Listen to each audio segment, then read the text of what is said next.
کی تھی. انہوں نے پبلک کو بیوقوف نہیں بنایا تھا. انہوں نے نمازیں قضا کر کے لوگوں کو دھوکہ دے کے روحانی نمازوں کا تصور نہیں دیا تھا. انہوں نے عورتوں کو سامنے بٹھا کے ہاتھ میں ہاتھ لے کر بیعتیں نہیں کی تھیں. یہ متبع شریعت تھے.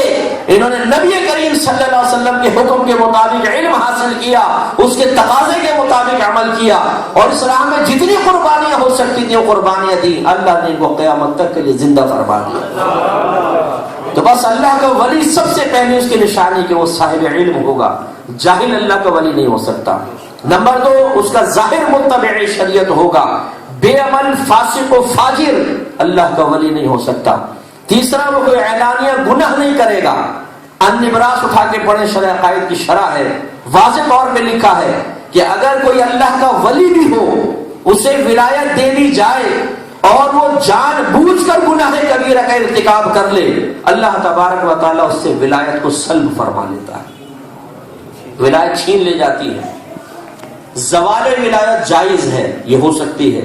زوال نبوت جائز نہیں ہے. کسی نبی سے نبوت نہیں چھینی جائے گی, لیکن زوال ولایت ہو سکتی ہے. تو علماء فرماتے ہیں جس نے گناہ کبیرہ کیا اس کی ولایت سلب کر لی جائے گی, یا اس نے کوئی گناہ صغیرہ بار بار کیا ہو تو اللہ تبارک و تعالیٰ اس کی ولایت سلب کر لے گا. معلوم یہ ہوا کہ ایک تو بے عمل ہے, اس کے بارے میں تو ہے ہی کنفرم کہ یہ اللہ کا ولی نہیں ہو سکتا. لیکن اگر کسی کا ظاہر بعمل ہے, وہ نماز بھی پڑھتا ہے, وہ صاحب علم بھی ہے, اس کے باوجود اگر خطا کا مرتکب ہوگا تو یہ یاد رکھے کہ اللہ تعالیٰ اس سے ولایت کو سلب فرما لے گا, وہ ولی نہیں ہو سکتا.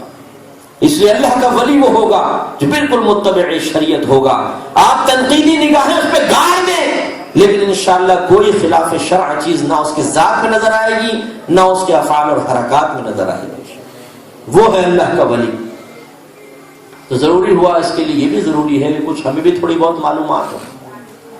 ہمیں بالکل معلومات نہیں ہوتی. ہم ٹی وی دیکھتے ہیں, اس پہ کوئی شخص نظر آ گیا کسی محفل کے اندر بیٹھا ہوا, ہم کہتے ہیں یار یہ تو ضرور اللہ کا ولی ہوگا. کیوں, یہ لوگ بہت سارے بیٹھے ہوئے ہیں, ہم فوراً اس کی طرف مائل ہو جاتے ہیں. ایسے ہاتھ میں ہاتھ نہیں دیا جاتا, پہلے کچھ پرکھا جاتا ہے, کسی کی صحبت میں بیٹھا جاتا ہے, اس کا ایک طریقے سے تجزیاتی طور پر مشاہدہ کیا جاتا ہے, پھر ہاتھ میں ہاتھ دیتا ہے تو انسان کامیاب ہوتا ہے. تو اس لیے ضروری ہے کہ ہم کم از کم ظاہر کو دیکھیں کہ ظاہر بعمل ہو, باشرع ہو, خلاف شرع کوئی امور اس کے چاروں طرف نہ ہو رہے ہوں. حضرت معاذ بن جبل رضی اللہ تعالیٰ عنہ یمن کے حاکم بنا کر بھیجے گئے. جب سرکار سے ملنے کے لیے آئے تو آپ سجدے میں گر گئے سرکار کے سامنے. سرکار نے فرمایا معاذ یہ کیا ہے؟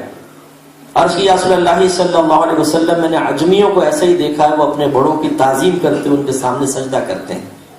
میرے آقا صلی اللہ علیہ وسلم نے فرمایا معاذ آئندہ ایسا نہ کرنا, کیونکہ اگر میں کسی مخلوق کو سجدہ کرنے کا حکم دیتا تو بیویوں کو حکم دیتا کہ اپنے شوہروں کو سجدہ کریں, لیکن سجدہ تو صرف اللہ کے لیے ہی جائز ہے. تو ہمارے اس شریعت میں سجدہ عبادت کفر و شرک اور سجدہ تعظیمی حرام اور گناہ کبیرہ ہے. کسی کو سامنے والے کو عبادت کے لائق سمجھ کے سجدہ کریں گے, یہ سجدہ عبادت ہے.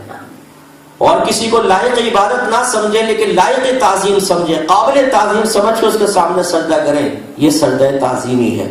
سجدہ عبادت کفر و شرک اور سجدہ تعظیمی ہماری شریعت میں ناجائز, حرام اور گناہ کبیرہ. پہلی شریعتوں میں جائز تھا. آدم علیہ السلام کے سامنے فرشتوں نے سجدہ کیا, یہ سجدہ تعظیمی تھا. یوسف علیہ السلام کے سامنے بھائیوں نے سجدہ کیا, یہ سجدہ تعظیمی تھا. لیکن ہماری شریعت میں منع ہے. لہذا اگر آپ یہ ملاحظہ کریں کہ کوئی مرید اپنے پیر کو سجدہ کر رہا ہے یا پیر نے حکم دیا کہ صاحب مزار کو سجدہ کرو, یاد رکھے کہ وہ پھر بیعت کے قابل نہیں ہے, وہ اللہ کا ولی ہو ہی نہیں سکتا کہ جو حرام اور گناہ کبیرہ کی تعلیم دے رہا ہو. اور اب آپ یوٹیوب اٹھا کر دیکھ لیجئے کیسے کیسے ڈبے پیر آپ کو نظر آئیں گے جنہوں نے دھما چوکڑیاں مچائی ہوئی.